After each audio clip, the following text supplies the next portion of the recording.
Hi, everyone. I'm Jennifer Sun. I'm the Executive Vice President of the Planning Group at EDC. Welcome to the Maritime Workforce Industrial Advisory Group and Task Force meeting. I think we're still waiting for some folks to assemble, but thanks for joining us today.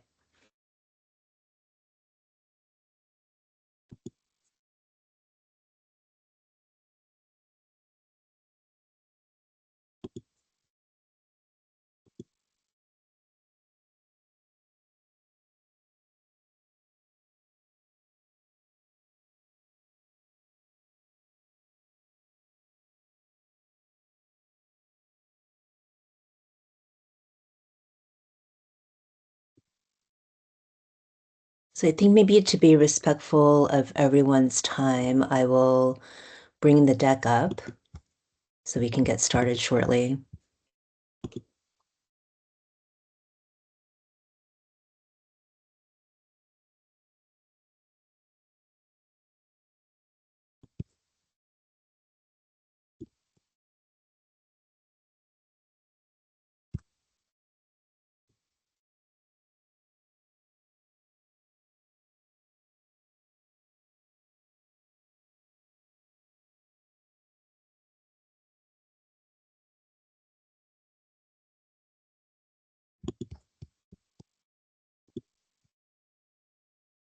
Okay, I think we'll get started.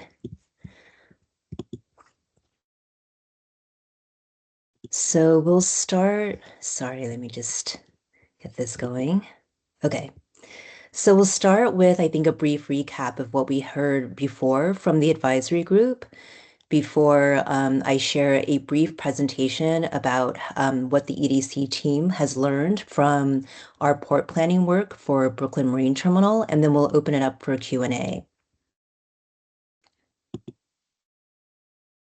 So what we've heard so far from this group, as well as from the port tenants, I think a small recap is that we heard a lot of acknowledgement from the stakeholders that under the Port Authority's stewardship, there had been a failed disinvestment in the site for several decades, and that underlined the importance of EDC developing a plan and a strategy for financing the modernization of the port in order to prevent further decline, but to also support the potential for BMT to play an even more important role in the city and the region's supply chain.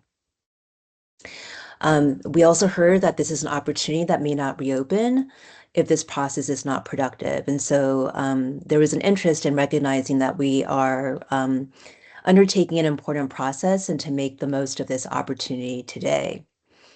We also heard a strong desire from stakeholders that this be a maritime and a port first plan, so that we really center the needs of the maritime industry first and foremost in planning for the future of BMT.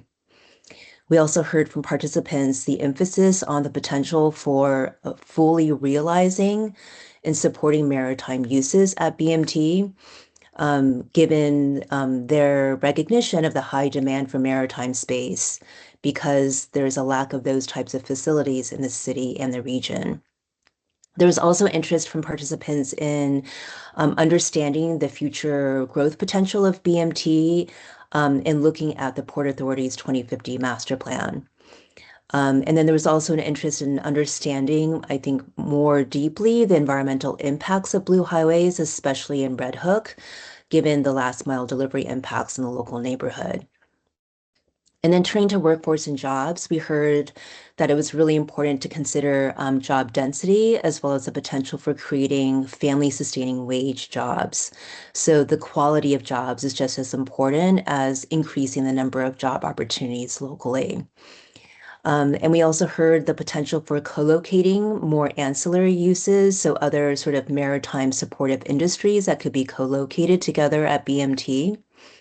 And then making sure that there is investment in local workforce training to make sure that newly created jobs are actually accessible to Red Hook residents, and that would also include adult training initiatives as well as resident-focused training opportunities.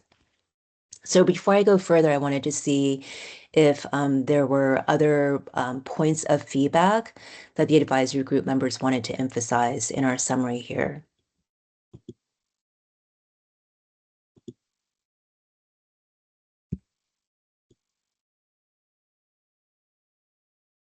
Okay, I'll keep going.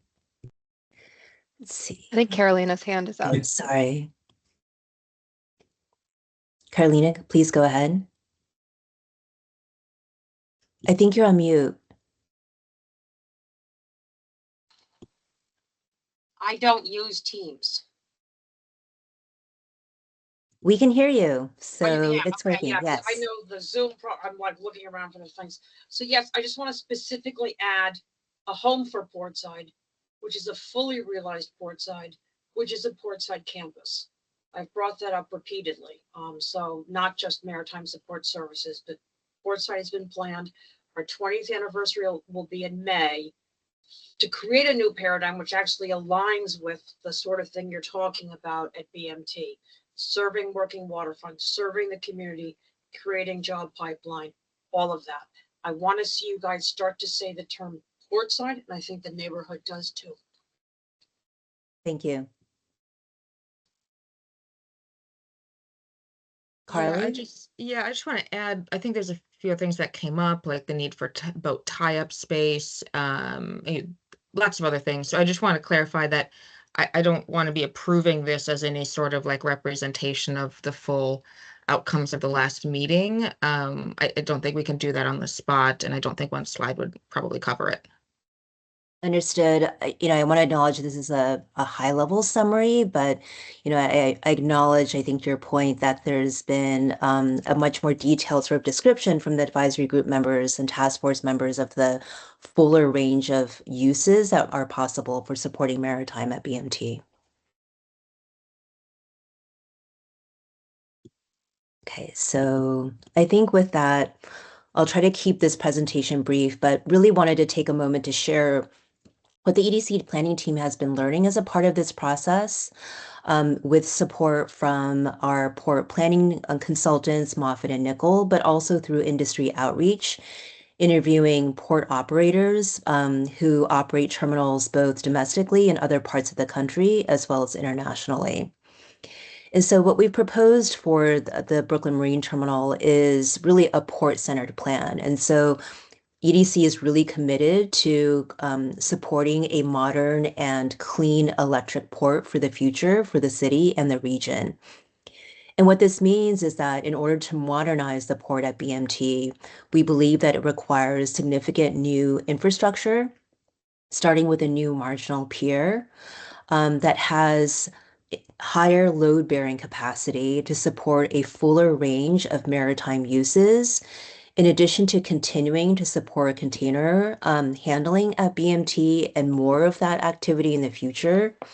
We believe a new marginal pier is also necessary to simultaneously also support Blue Highway, bulk cargo, construction staging, as well as specialty cargo from time to time.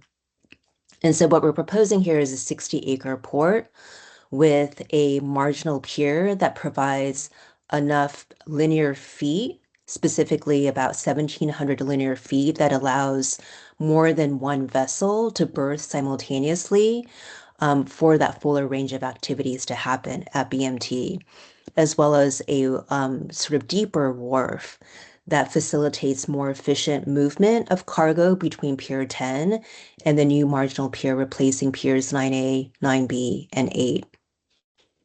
And so we imagine this new marginal pier being part of what we call a flex terminal that recognizes the fuller range of uses in the future. Some of the other things that we've learned through this, I think, effort and outreach is that what's a real driver for modernizing the port is really investing in modern pier infrastructure and electric container handling equipment that can really support BMT to be more competitive and efficient. And therefore, by offering better service and more competitive rates, that will help attract more shippers to call at BMT. either to add BMT as a port of call to other ports that they're going to already, or as a new service. And so our port planning consultants have projected the potential for BMT to attract one additional regular service from an international ocean carrier that would add to the two regular services that call it BMT today. These are services that also serve ports in the region, like ports in Philadelphia and Wilmington, that we've learned through this process are direct competitors to BMT, who also specialize in serving smaller vessels that ship perishable products to consumer markets in the Northeast. But we believe that through investment in piers and equipment, BMT can potentially increase its annual volume by 50% from 90,000 container moves to 135 container moves in the future.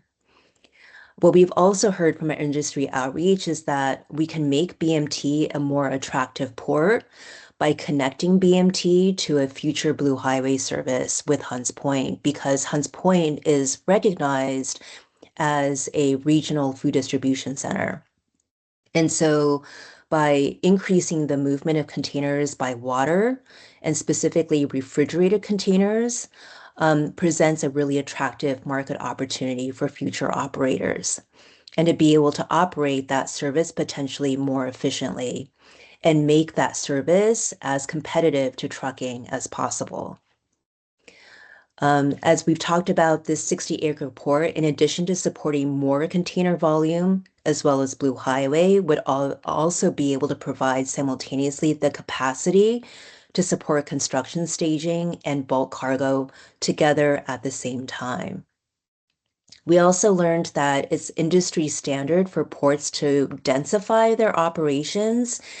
And this is really driven by port efficiency, meaning that an important performance metric for ports is reducing the amount of dwell time, or the amount of time that a container needs to be moved around within a container terminal before it's ultimately delivered to its final destination. And so by densifying the container yard and stacking them more efficiently and investing in the equipment to be able to pick and pull those containers more quickly, that can improve overall port performance and make the port more competitive and again, more attractive for shippers to direct more of their business to BMT rather than other competitors. This just elaborates on some of those points that I've said before. I think just to describe it in more detail, the two regular services that call to BMT today come from Grimaldi and Seaboard. So these are two international shippers that ship primarily refrigerated perishables from Central and South America. So that is the niche market that BMT is serving today, and that we believe will continue to be its competitive strength and how it differentiates itself from other ports in the region. So unlike New Jersey and even Philadelphia and Wilmington, we believe that by modernizing the port, we can put BMT in an even more competitive position to continue to serve Grimaldi and Seaboard, but potentially attract another international carrier to come to BMT. Some other feedback that we've heard through our industry outreach is that, importantly, we heard confirmation independently from the industry that investing in a new marginal pier to replace the finger pier configuration is really important. Those finger piers are obsolete. They're not as efficient or flexible in serving ocean vessels as well as barges. We also heard validation that BMT is recognized in the industry as really a niche container terminal market. It's a regional port that is very unique and unlike the ports in New Jersey and in Philadelphia and Wilmington, and that it should continue to focus on its niche. There was also a recognition that it is still very difficult to be able to compete with trucking because trucking is a very reliable form of distribution. It is often cheaper than barging as well. And so it is going to be challenging to be able to shift the market towards using barges for the movement of freight instead of trucks. But that said, there's a belief that there's tremendous potential by connecting the service between BMT and Hunts Point, that there's the opportunity for making that service over time as competitive as trucking. And that it's important to offer a long-term lease to a future operator in order to attract private investment in partnership with the public sector to invest in not only pure infrastructure, but also in the electric handling equipment that's important for a future clean port. Just to elaborate a little bit about what we mean by Blue Highway Network, we really imagine this being a citywide network with a number of nodes that connect shipping and destination points together with the ultimate goal of replacing truck movements that currently serve the Hunts Point market today. So currently, for example, Hunts Point wholesalers and distributors receive food, meat, seafood by truck from ports in New Jersey like Port Newark that are crossing bridges and are impacting local streets and neighborhoods. Our vision is to replace that truck move by moving those containers from BMT by barge up the river directly to Hunts Point, where they are then lifted off from those barges onto trucks for final delivery into cold storage in the Hunts Point Food Distribution Center. There's also the opportunity for exports to happen from Hunts Point. So the shipment of seafood, for example, or beer by either barge or smaller ships from Hunts Point to destinations like Manhattan for last mile delivery in a reverse trip. And so we see that as being sort of an overall network in the future. BMT could also support micro freight distribution for Brooklyn consumption, meaning that there is the possibility of also BMT receiving smaller parcels and goods that are prepackaged by barge from New Jersey, for example, or other sort of shipping destinations in the Northeast at BMT. Those prepackaged parcels are then at BMT loaded onto e-cargo trikes or electric vans for last mile delivery locally. Hey, And Jennifer, then, sorry, yeah, it's Simone with Goldman's team. I'm just seeing that we're only about halfway through the presentation. I just want to be cognizant of time so we have room for discussion here. sure. This is my last slide, so I'll wrap up Yeah, here. So thanks for the reminder. Yeah, thanks. so I'll just end really shortly by just saying, in addition to our goal of both preserving and potentially supporting more port-related jobs in, moving containers and packages that are shipped by water, we also envision an opportunity for creating more commercial and industrial jobs through the mixed-use development program by creating potentially light industrial and commercial spaces as a part of the overall project. And so I'll end there and really open it up for Q&A.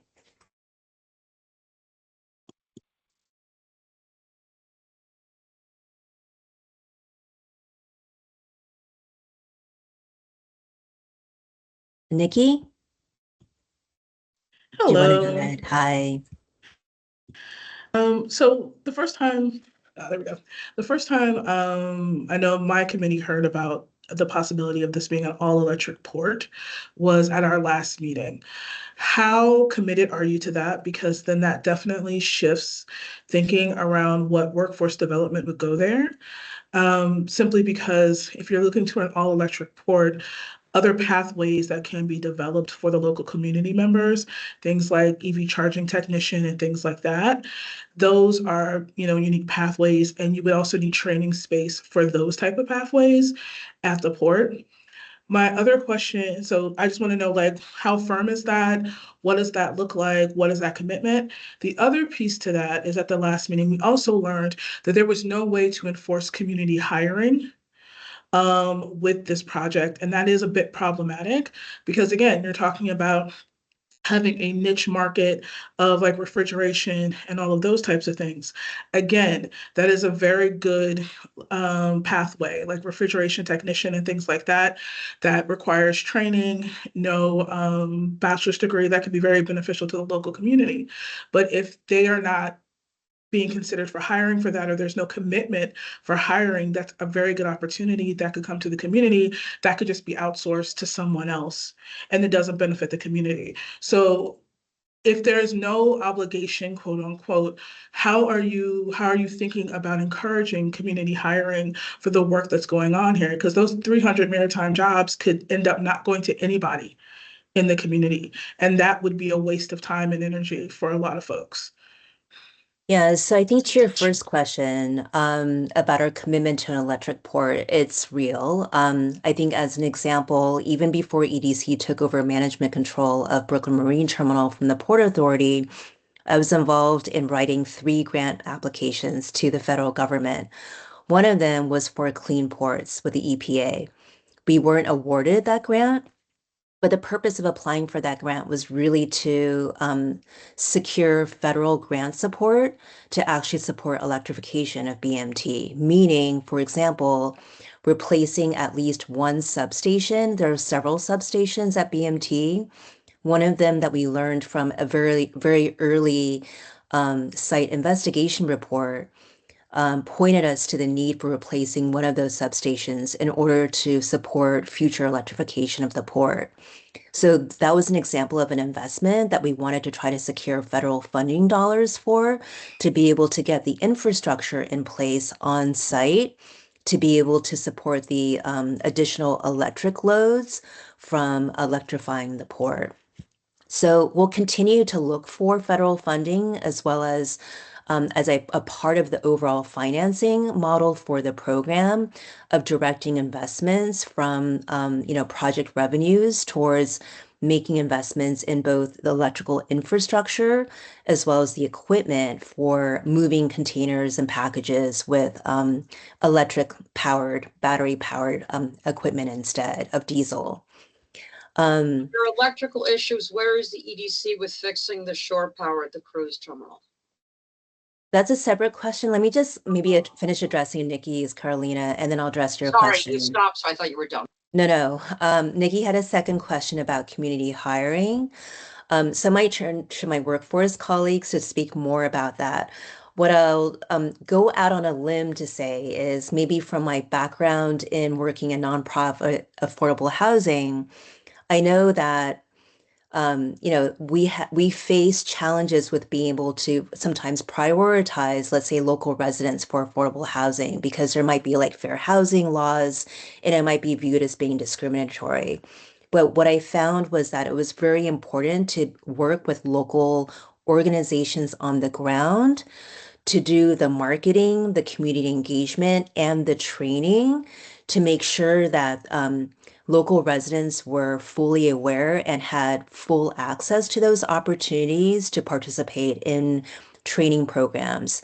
And so I think that's all a way of saying that I think EDC recognizes the importance of really partnering and investing in local organizations to do that work in order to ensure that local residents, again, are aware of those opportunities, understand how to enroll in training programs to really maximize their participation. Preston, I don't know if you wanted to add anything related to that. That was great. No, I think that was really great overview. I think, Nikki, to answer some of your question, also really good to see you again. The community hiring program that is being developed here at EDC, how EDC will engage with this program. It's something that we're fleshing out as we're thinking about workforce implications later on, specifically for the Blue Highway network and how that's going to show up at BMT. We are committed to the community hiring work. We're just trying to understand right now how EDC will fit into that framework. The city's rulemaking process just completed and officially went live in January. So as we're aligning ourselves with our city partners, we'll have more information on that in the future, I think. But it's a great question and one that we're taking very seriously, and one that is top concern for us for how workforce initiatives show up at BMT. I just want to just say, like, I think what's going to be very key to that is going to be the training piece. And the training is going to have to, like, literally start simultaneously as you are thinking about, like, how the actual infrastructure build is going to be. One of the mistakes that I've seen with city agencies with this is that you tend to start the training a little later than it needs to. And then people miss out on opportunities because, not because they couldn't do the job, but because of your timing. So that's just something that I want to highlight here. And given where we're starting with that, with this project, it does open up a lot, especially with thinking about what does it look like to have, training facilities beyond Maritime? Because I know Portside does a lot with Maritime, beyond Maritime in this space, so that you can have that tight connection to the community, and the folks who are coming in to use the space can actually see you training folks so they're bought into it early and bought into the idea of hiring early. We couldn't agree more, and that's it's a really great point. We look forward to being able to partner with folks like you and other folks on this call as we build out these workforce interventions that hopefully will be ready to discuss more in length by the end of this month, potentially mid-April. So yes, there's more on that to come. We are thinking thoughtfully about what these workforce interventions will look like, and we're trying to get ahead of them as soon as possible so that way we can get people trained up and ready for these jobs as they come online. So now Carlina had a question, then I'll go to Jesse. Carlina? No, my hand was up from before. I don't know. Okay. Thanks. Okay. Jesse? Yeah, I wanted to stick on the workforce innovations point for a second. I'm curious if conversations have already started with the ILA to also think about apprenticeship programs, local recruitment strategies. If there, in one of the slides we saw at the task force, and maybe it was in this presentation too, that there would be 300 plus maritime jobs. So I'm curious, is the thought behind the 300 plus that the ILA is expanding the amount of jobs on that site, or is it also reflective of jobs associated with additional Blue Highway activity? That's kind of a two-part question, but yeah, thanks. So I think our leadership has been involved in conversations with the ILA about future opportunities for supporting job training in their union.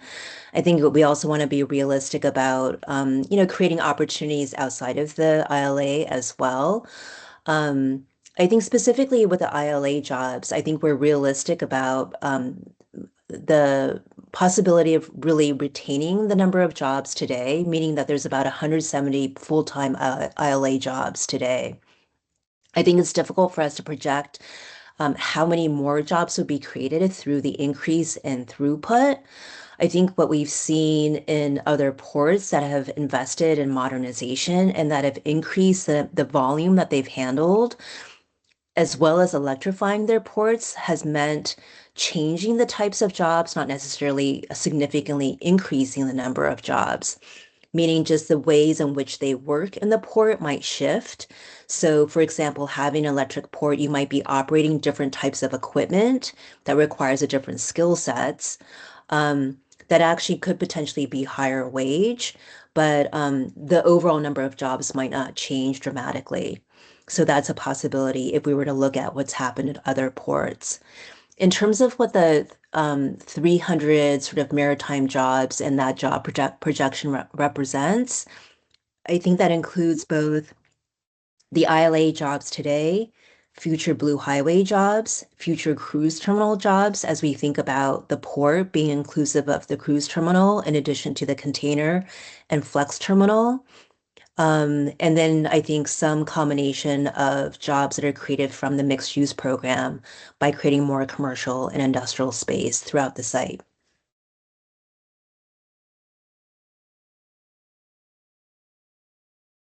Dina? I hope I said your name correctly, and if not, please correct me. It's Digna, but it's Oh, okay. Digna. Hi. So I'm kind of like on the same page with what Nicole and some other folks have asked. And in the past, I've run workforce development program in South Brooklyn, where they prioritize people from the community, a certain percentage, right? And one of the way that worked was that we were able to be specific with the people who were hiring and find out what is it that they require. Train people not only towards those jobs, excuse me, but also train them towards like what are the specific needs and be able to partner with people. So I know, Jennifer, that you said that because of some, like even with housing, there are certain things that you cannot do, but this is not something new. Uh, workforce for a long time, and we were able to work with a nonprofit in the area to use even not even use, but even work with some of the people in from those communities who were receiving some kind of government assistance, and uh, work with the agency that was providing the workforce piece for them to make sure that they had not priority per se, but there was a certain amount of people from the community who got, yeah, preference in terms of going in. Not saying, I'm not talking about people who are not qualified, but people who are qualified for those things as well. So I think that's another way for us to look at it. And they are not existing, pre-existing um contracts and things like that within South Brooklyn where it actually worked. Yeah, so I'm going to ask Preston again to see if he might be able to kind of respond to that. And I wonder if you might be alluding to former programs like Hire NYC that we had in place before. No. Okay. Oh, Yeah, Dina, I think you're on mute. Yeah. I'm talking about like even in when Coles came to Caesars Bay, right? Mhm. They agreed to hire a certain amount of people from Coney Island.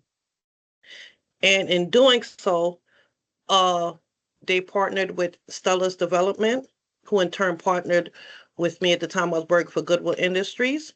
And I was able to work with the folks from there to know exactly what they wanted and to train them to exactly what it is that they needed. In which case I sent maybe 10 people for like a group interview, and out of those people, they chose the best qualified candidates, and we continued to do that for quite a few years. Not that they couldn't hire from anywhere else, but the individuals from the community who were trained and who had those specific skills were given the opportunity to at least interview for them. yeah, I think there's a couple of threads there. I want to be sure that I'm understanding this question right, though. You're kind of like alluding to the need for us to be really thoughtful and engaging with community partners and members and targeting our efforts for workforce to very specific demographics. Is that what I'm hearing? Um, I just don't know if I'm understanding the Not question necessarily properly. to target for a specific demographic, but to Mhm. give those residents of the community, and I'm not just talking about 17 to 24, those that's the population that I usually work with, but give people as a whole a chance to apply, because we know that this is something that's going to stretch across for a while. There are parents, there are older people in the community, not, well, people who are older than 24 in the community who are looking for employment, right? And it doesn't necessarily mean, and some of these people are very well skilled, and some may have those things in the they may have those skills and those qualifications and credentials that is necessary for them to get those jobs. But at least give them the opportunity to not just hire them because from the community, but give them like just like you give them city exams for veterans and things like that. Give them a certain percentage to be able to at least walk into that room and have those interviews. I do want to say, sorry to interject, but one example that folks on this call might remember is that private employers can do this, right? So when IKEA came into Red Hook, they had early advertising preference for residents in particular zip codes. And I don't know if that was done through a community benefits agreement with IKEA or a program that IKEA funded. I know that this is going back a long time, but they funded something called, I think it was Red Hook Works or something like that. And it was a program, and folks in that program got to have early access to the job applications that came online And from that IKEA. also had to do with certain places, if they have any type of federal grants, are able to offer certain other benefits as well to people locally from those communities. And I believe that with IKEA, that was one of the things that was a factor in them trying to hire local. I think those are great points to be made and things that we'll consider in our workforce recommendations as we're going forward and fleshing those out. So thank you for that.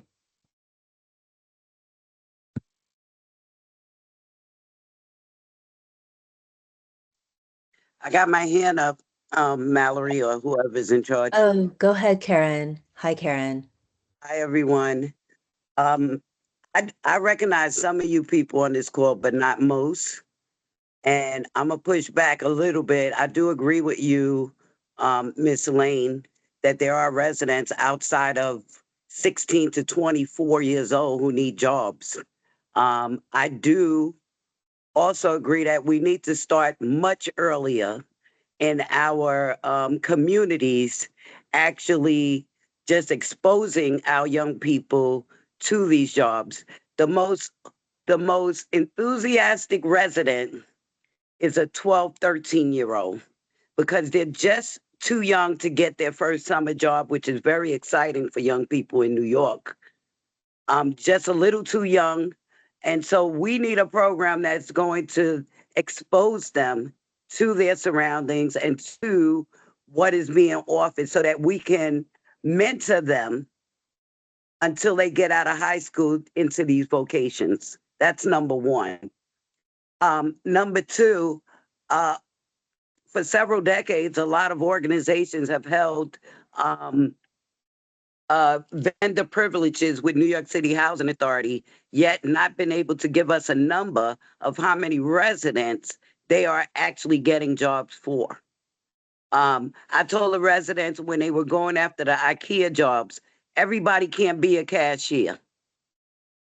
Somebody got to go to school. Somebody has to learn a vocation.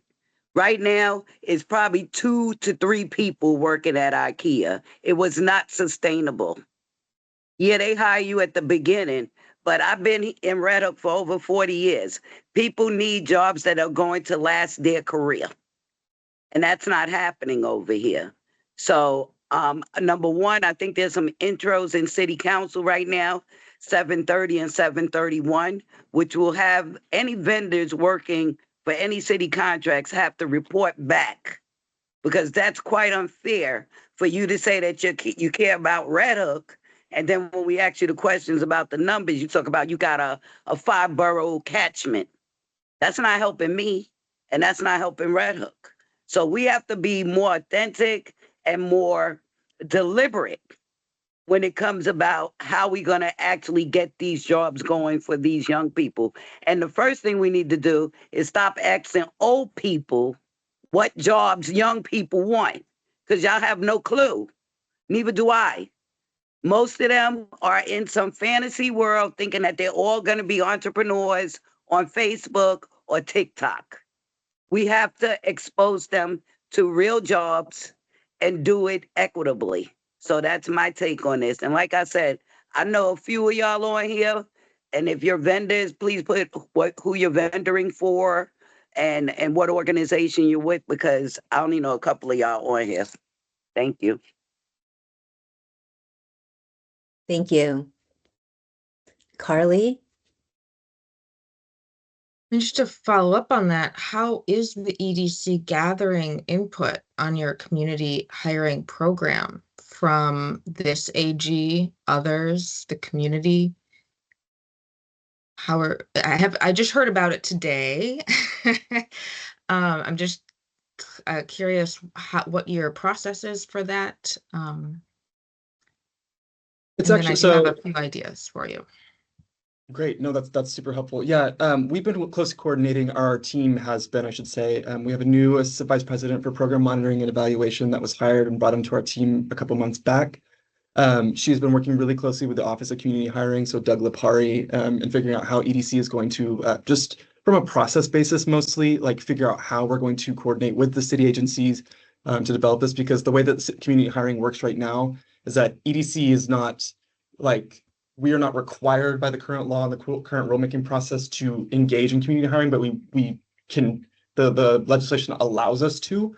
And so we want to be good faith participators in this program. We really like what it's trying to achieve, and we really want to make good on the promises that it's attempting to make good on, right? But we're still in the process of looking at like discussing what that looks like. I am not the lead on a community hiring program at EDC, so perhaps if there's future conversations you'd like to have with other folks on our team, I could help facilitate that. But it is something that we're working out. Right now, it's just mostly about process and understanding those like internal machinations before we start like rolling out anything super programmatically, if that kind of answers that question to some extent. I mean, it does and it doesn't. It just sounds like we're not there yet. Yeah. But I can I just, guess. I'm sorry, can I Okay. just ask a clarifying question, Carly? Preston, is what you're saying that there is going to be a dedicated community hiring program or even just workforce development strategy for BMT that your team is working on? Is that, I just want to be. Yeah, so yeah, that's a really great question, Jesse. Thank you. So I'm currently working on right now, to sort of set the stage, a Blue Highways workforce study, which is helping to understand the larger labor implications of EDC's increased investments of maritime investments and port infrastructure across the city, right? So that's going to implicate not just BMT and Red Hook, that's talking about Hunts Point, North Shore, Staten Island, Lower Manhattan, et cetera. As it comes to BMT and as it comes to this specific like port facility, we're going to utilize a lot of those recommendations and figure out how BMT can really make those workforce recommendations flourish, how we can connect Blue Highways opportunities for people in Red Hook and in the local areas around it, and really like set BMT up to be a good space for Blue Highways jobs. I don't know if that like helps partially there. So that's kind of like our team is developing that strategy where we are going to make BMT workforce commitments. They're going to be like largely related to that. But they will have other components as well that are not necessarily Blue Highway specific, because obviously there's commercial, there's retail, there's light industrial, there's other components that Blue Highways is not touching that will show up at BMT. So we're thinking through all of those commitments right now, and hopefully we'll have something soon.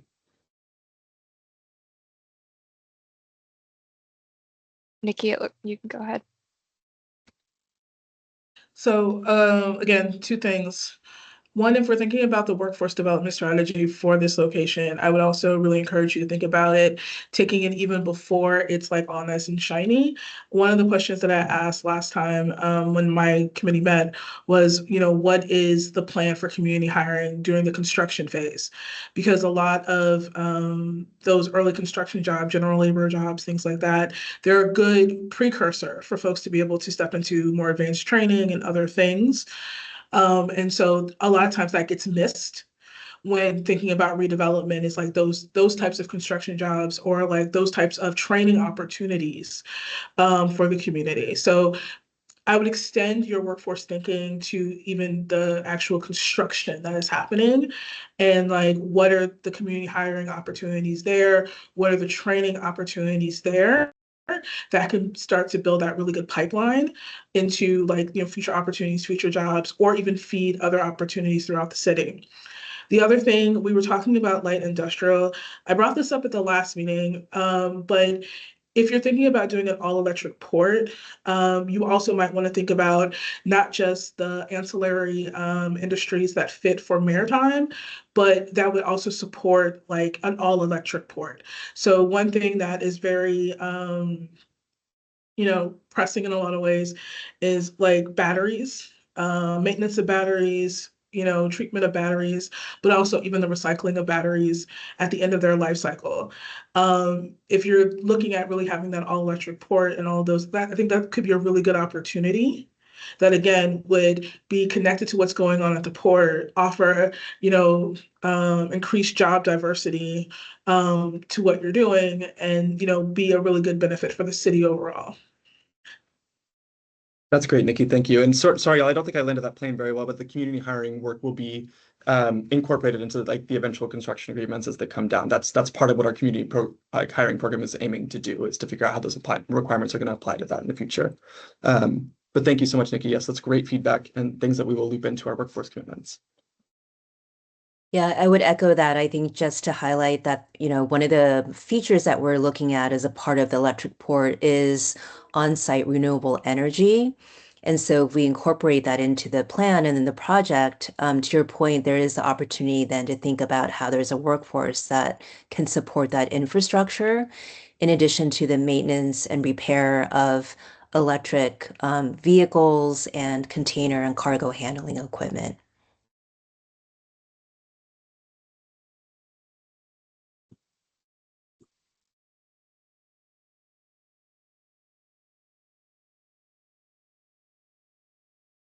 Just to put a finer point, I think what a few people have said, and to feed into what is still, I know, a beginning process, I think what we're saying is that we would like hiring mandates for local hiring and all of the good work required to support that generationally in a way that is healing and empowering for everybody. And so unless if there's a reason we really can't do that, I think we'd like to know what that is. Yep, we hear that loud and clear that that's the goal that we should be striving towards, and we're committed towards that.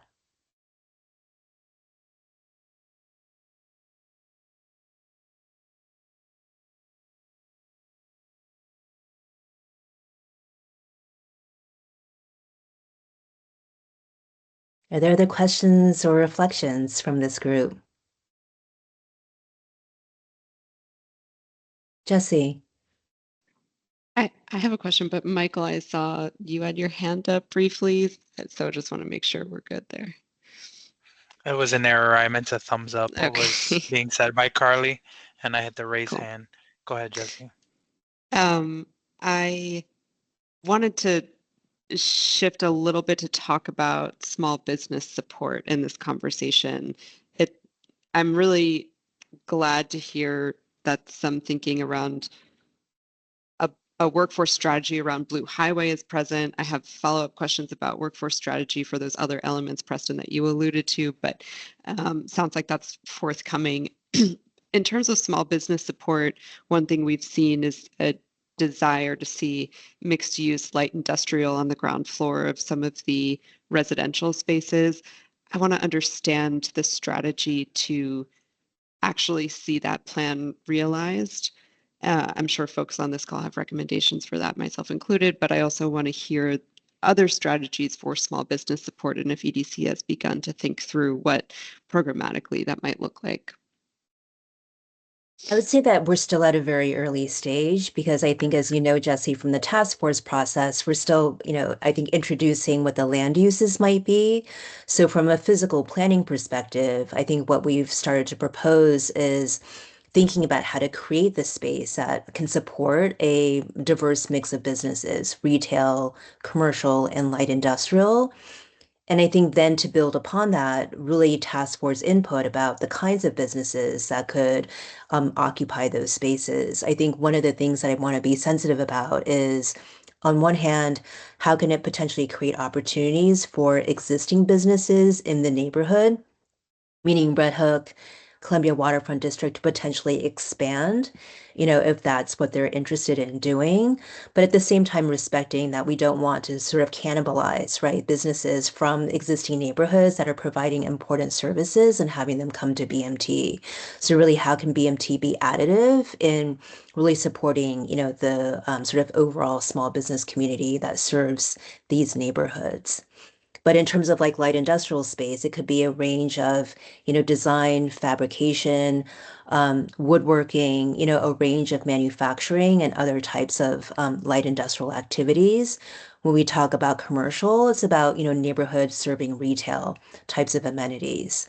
And then also thinking about it from a placemaking perspective, what kinds of businesses might come together, for example, around Atlantic Basin to really establish a sense of place, celebrate the existing neighborhoods that are around BMT, but that help make BMT more of a destination that again has positive spillover benefits to existing businesses in Red Hook. That's helpful. I have a thought behind creating affordable space for particular types of businesses, looking at entrepreneurs, looking at MWBEs. Is that something that EDC is thinking about during this planning phase? I think once we have more input from the task force about the kinds of businesses that, that would be a part of the mixed use program, that then provides the foundation for us to think about like what are the programmatic supports that we might need to put in place, with that retail and commercial light industrial mix in mind.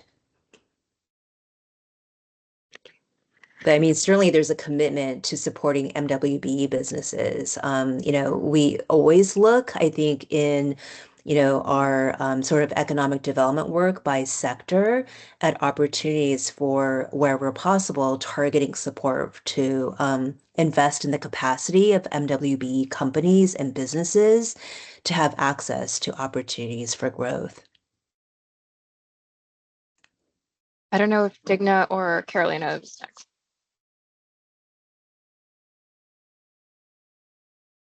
Digna, do you want to go I ahead? think Digna's yeah, next. I'm sorry. Yeah, I'm like, I think was Carolina that said she's not used to themes. That's me looking around too, right? So I wanted to also say in even keeping more of the community in mind, right? I know that Miss Karen Blondell uh spoke about even those that younger generation, exposing them to it. Maybe, and I'm not sure at what point within the process you start thinking about this, but I just really want us to keep our this hat on, where maybe we can do some kind of mentorship program where these young people can learn from those other individuals there. And it can start as simple as, one of your jobs, where you can mentor one of these young people and have them watch the whole process and pique an interest. And I know at 12 and 13 you can't pay them, it's illegal, but you can give them a stipend. So I really truly believe that we should really start thinking about that and not wait till after everything is built or everything is hashed out or fleshed out. We can start now, because our young people and people as a whole, there's no reason why they should not be exposed from the beginning so they can watch this process, because these are the people who will be continuing the work throughout everything else, and opportunities. I'm gonna shut up now. Thank you. It's a good reminder that there's opportunities also to expand exposure to urban planning, as a field and as a practice in the work that we do as well. Can I just give you a tidbit of something that I'm working on? So I've definitely always supported Aaron with the BWI CDL program and some of the other program that he does. I was 19 when I moved into the Red Hook houses, and I could have went into the Navy and been really big there, but I deferred because I was pregnant, and I wanted to keep my kid.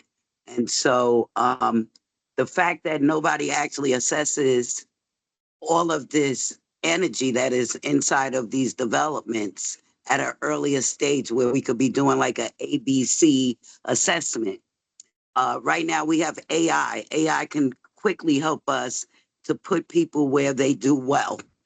But just going back to the basics, when I started out, I couldn't even touch a computer.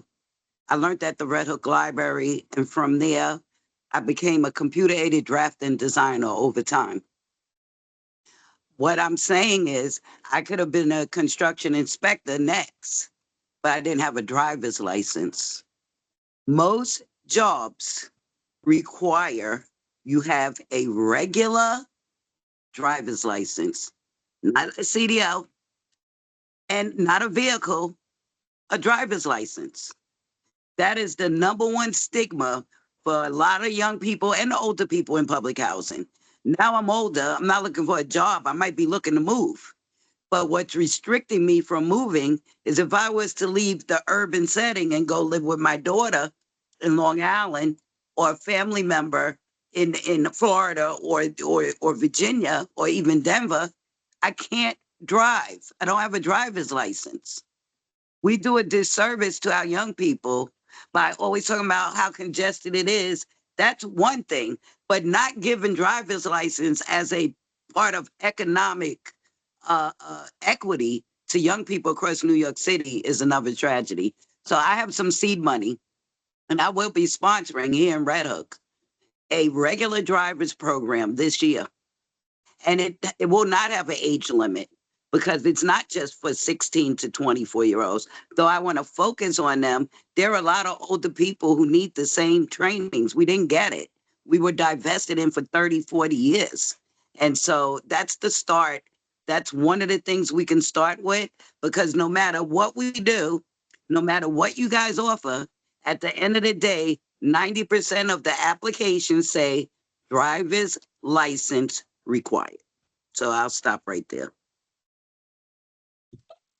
Yeah, thanks for reminding us of the fundamentals, because sometimes when we start designing these programs, we think about sort of the harder things, but sometimes there are these basics that we have to get right. And that literally provides economic mobility and greater access to jobs. Oh, yeah. And one more thing.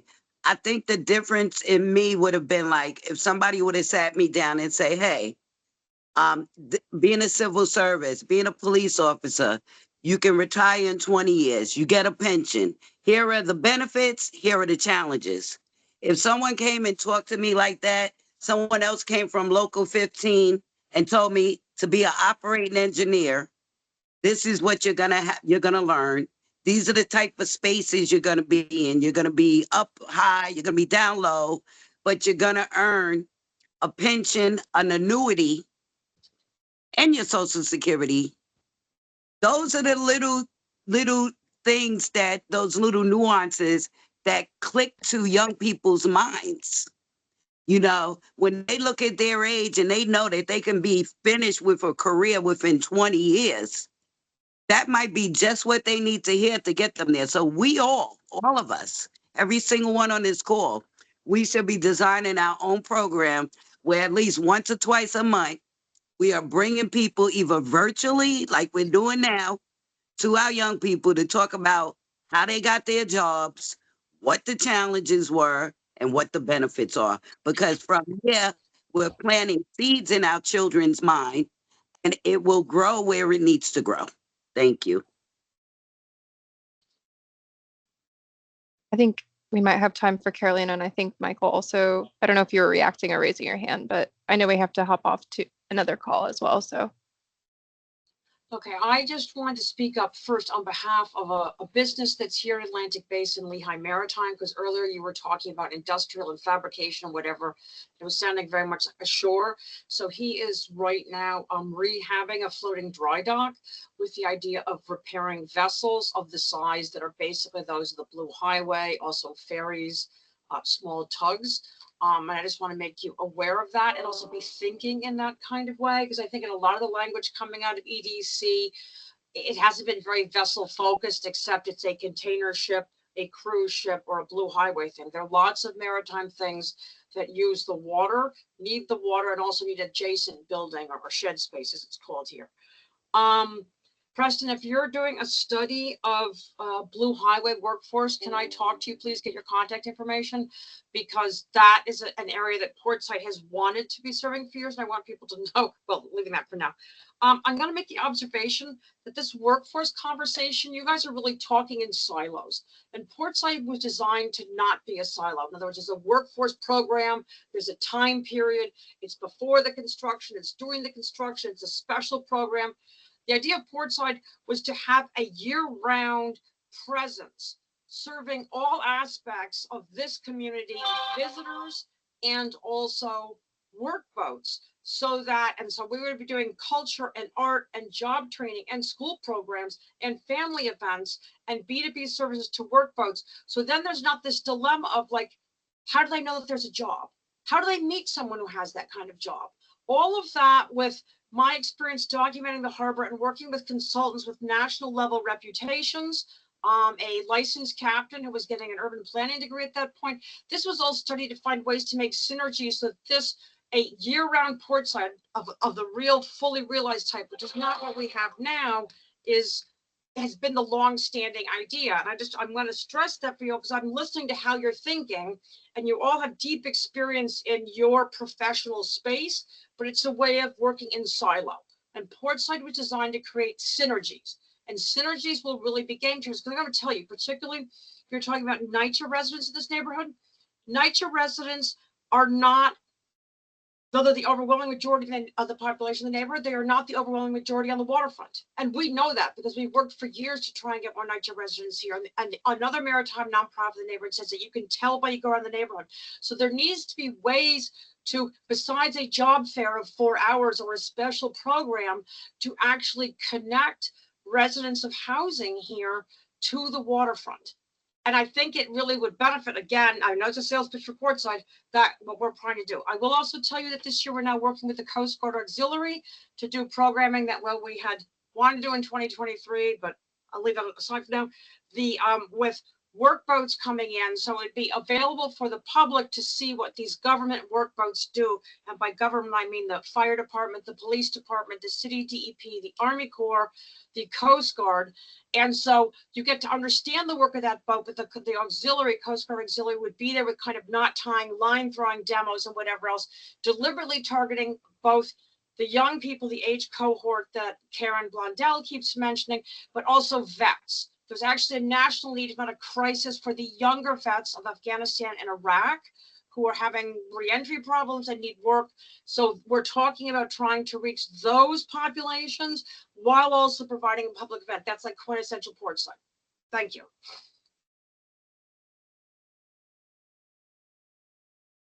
Thank you for that, Carolina.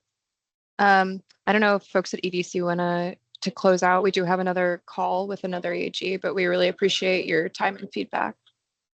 Yes, thank you very much for your time today and for sharing your feedback and your passion for making sure that we ensure that the jobs that are created in the future, both construction and permanently, are really accessible to local residents first and foremost. Thank you for your time and enjoy your weekend. Thank you, everyone. Take care. Thanks. Good night.